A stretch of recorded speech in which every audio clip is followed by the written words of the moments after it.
mic. It's right there. It's on the stand. Yeah. Hellboy I made at mostly at Skid Row, the apartment at Skid Row. I mean, I don't really remember making any of them. So it was just kind of like, I don't know. Just however I was feeling those nights. I don't really remember them, but I just threw a bunch of random songs that I made all fucked up together, and it came out and turned into Hellboy. You don't even know what I've been through. You don't gotta let me bitch through. Going on the phone like I miss you. Love you by the way that I kiss you.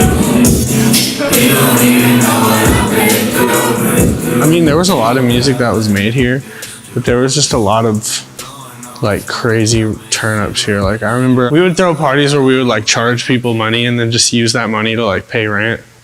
That was fun.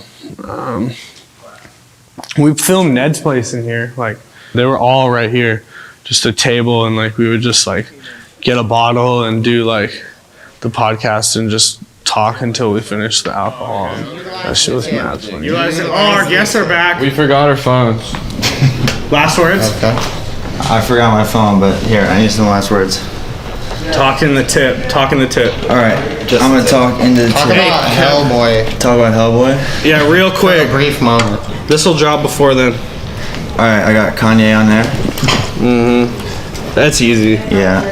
All right. Peep, last So yeah, Hellboy features Kanye. last words September 25th. September 25th it dropped. Good music. I remember he made that song OMFG just like sitting right here in like a fold-out chair, and he put the mic on like a footstool in his computer, and he just like was singing right here, and there was like hella people around, and he was like screaming that song. I can't hear what you're trying to say. My light shining on the side of your face. Bro, when he was recording Hellboy, that shit was so like hella inspiring, because he recorded some of it at the loft, and he'd be like, all right, shh. And he would just scream his lungs out in front of everyone. And I couldn't do that shit. It's just like, ah! Like fucking up and all. Like, I was like, damn, that's hard. Why the fuck is everybody the same?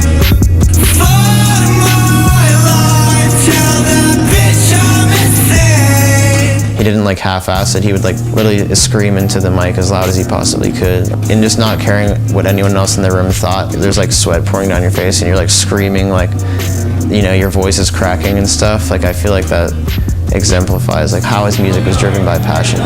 I just knew that music was what I loved to do, and I knew that if I did what everyone else did who inspired me in the underground, and just went and got a microphone and a computer and an audio interface, spent $300, and then you have the whole world in your hands, literally. You just need the talent and the hard work at that point. Is Peep over there? We don't know. What do you want to say to the people? I just want to say Sketta Gang, Baby Mob, On Top, GBC, shouts out everybody. Shout out my boy Diz. Shout out everybody. Shout out Home Movies. Love you all. Very positive. Shout out Smokestack. Hey, if you see Peep, tell me. But like the loft basically was just, it was this non-stop music thing. Like I remember I actually made the beat for Cobain for Peep, and the beat I exported it as I feel like shit and I'm laying next to Peep's mattress. How did you feel tonight? Man, I felt pretty good, bro. I was high as shit. You feel me? It almost seems fake now that I think about it. It was just like it was like anarchy. It's like any total chaos. Like anything goes. Anything. It's just like a fucking big open space. You didn't get noise complaints, so you just had all this freedom. When we were in Pasadena together on couches, and when we were in Whittier on couches, we were under somebody else's roof for real. And then this was our first experience where it was like, this is our shit. Like, this is our fucking world. This stupid little loft is like our world. We can do whatever the fuck we want in here. You know, there's no rules.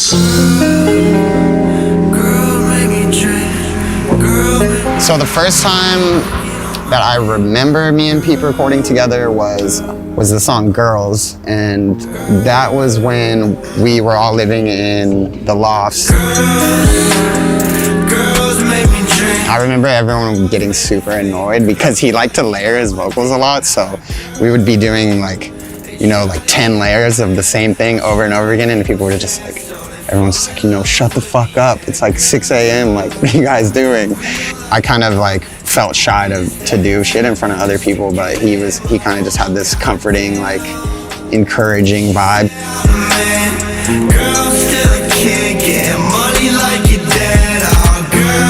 I've been on many sets. I work with many directors. I work with many artists. This was the first time that I truly felt like myself, and I didn't feel as if it was this pressure, or if it was this like these eyes. It was easy. All I can say is easy. It was a flow. When you're used to being different, you're just so used to always feeling like attack, and everyone is like looking, everyone is nicking, everyone is picking, and just to know that this time it was looking for the right reason. That was always his goal with his music, was to like try and make some sort of positive impact on the world, and to like really use his platform to make a difference. That's rare in this day and age. That was the point of that video, was to break gender roles and just spread positivity and let everybody know that, we're all people. I just started to like making music with him more than anybody at that moment. So I would just try to make shit that like I knew he would be able to get on, like OMFG or like Drive By with Xavier Wolf. I would just have him in mind. That was the thing about Pete. See, a lot of times when I do songs with people, I figure out ways to like outshine them technically. You know what I'm saying? Like, but Pete, when he gets on a song, he will be the star of that song, anybody's song, he don't fuck who it is. And you could do 3 verses around him if you wanted to. His shit's still gonna bang harder. Like his shit you gonna remember his shit. And I love that shit.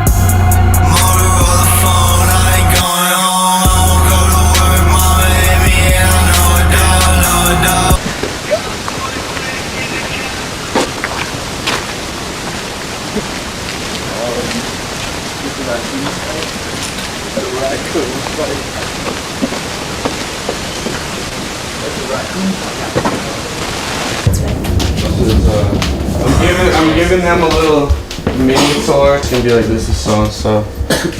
Just for the shit. I mean, this is the infamous kitchen. Nothing crazy in here at all. This is cribs. All we have is beer. The empty thing of Modelo's and an empty thing of Heineken's and some eggs. Gotta clean up a bit, but yeah, me and Pete live here. And then the fucking living room where Smoke-a-Sack is right here. Yeah, fucking Tyler, Pete, Tony Bears, Young God, fucking Polari, Smoke. This is like our main crew that we be making music with. And then our main crew. We make all our shit like over here. That was awesome. We make like, this is the little stew. We got Cortex in here. Fucking, this is where everything's made, like all of Hellboy and shit, pretty much, and all the Pete songs, that's pretty much it. Echo Park, chilling.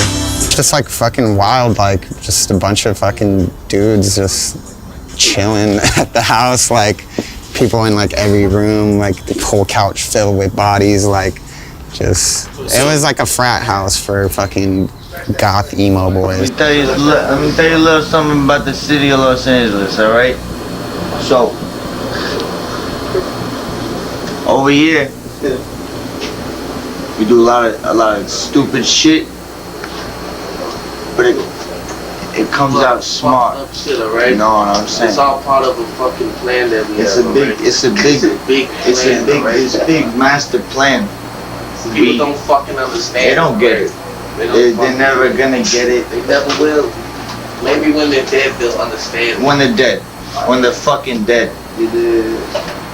They would be up till like fucking like 7 a.m. like every night, just like recording all the fucking time. It's just like non-stop. A typical recording session with me and Pete, he would be mixing.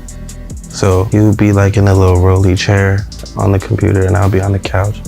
We could probably do 6 or 7 songs in like a couple of hours. Yeah, like he was kind of chaos himself. That was kind of his thing. He wouldn't even let me tattoo on him until I was like a certain level of like fucked up, to be honest. Like he liked that. Like one time I was off like a bunch of Xans and I was doing the Hellboy tattoo on his throat and I fell asleep while tattooing him. Yeah, and I like fell forward and like I like tattooed a line on his chest and he like loved that shit. That was like his shit. He like never let me fix it. Yeah, that was like the kind of shit he would do.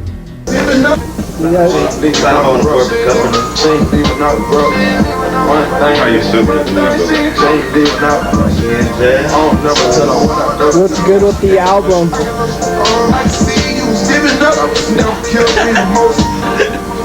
It sucks.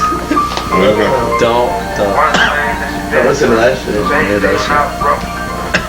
The Hellboy sample, really for me, just that sample alone, when I hear that guitar, it just weirdly just reminded me of Peep, just the guitar itself. Listen to this beat I made, bro.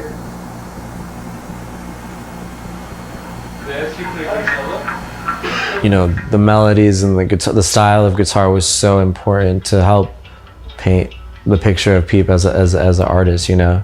Once we made the beat, he wrote to it for like probably 15 minutes. And then that was Hellboy.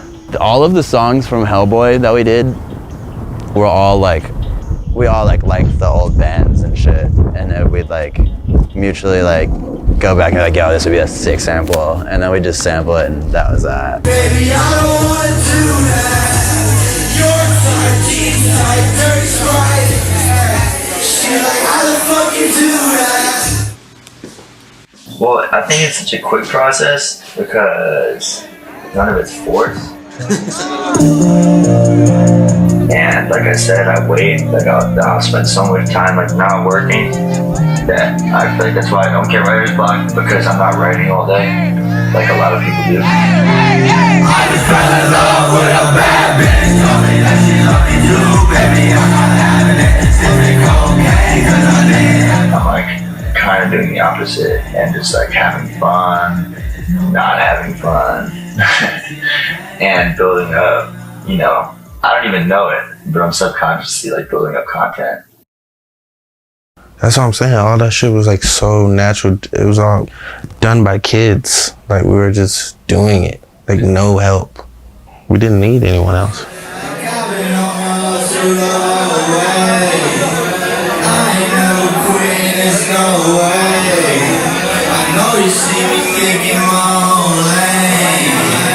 Hellboy killing the whole gang. We had all of it planned out. Baby girl, what the fuck is the plan now? We had all of it planned out. Baby girl, who the fuck is your man now? We had all of it planned out. Baby girl, what the fuck is the plan now? We had all of it planned out. Baby girl, who the fuck is your man now?